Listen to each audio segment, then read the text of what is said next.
Alors le problème, c'est que dans la plupart des cas, les injustices qui sont passées dans notre vie d'enfant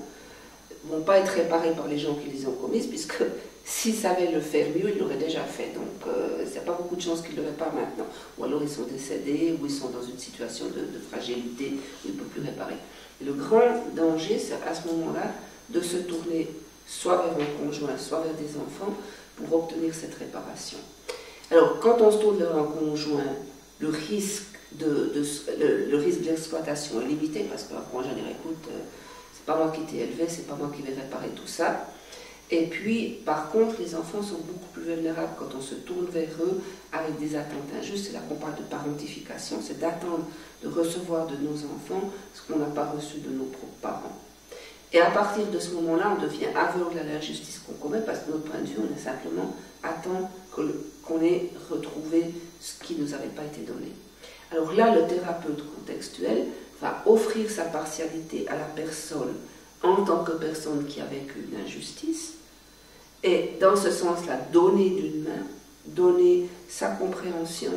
sa patience à demander à la personne de vraiment expliquer la situation de son propre point de vue, mais en même temps qu'elle a à quelque part réparé cette injustice d'une certaine mesure en étant attentif à cette personne, en lui demandant de vraiment expliquer sa situation de ce point de vue.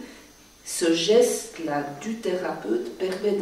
de l'autre main, si on peut dire, de demander à ce qu'elle prenne en compte le point de vue de l'autre, le besoin de l'autre. Donc on n'est pas dans une interrogation circulaire où on demande simplement à quelqu'un de définir comment il voit les choses par rapport aux autres, etc. C'est vraiment dans la question de quelqu'un qui a subi une injustice,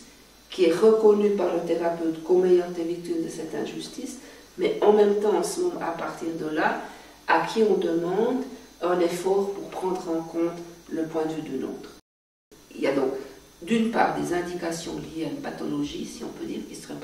la parentification, le fait qu'on attend plus de ses enfants qu'on est capable de leur donner, parce que,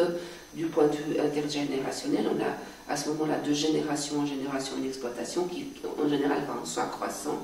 et avec des dommages de plus en plus grands d'une génération à l'autre. Donc ça, ce serait, je dirais, que là, la thérapie contextuelle a une méthodologie qu'elle peut offrir pour aborder des questions comme ça, que, à mon avis, d'autres formes d'intervention n'offrent pas les mêmes ressources thérapeutiques.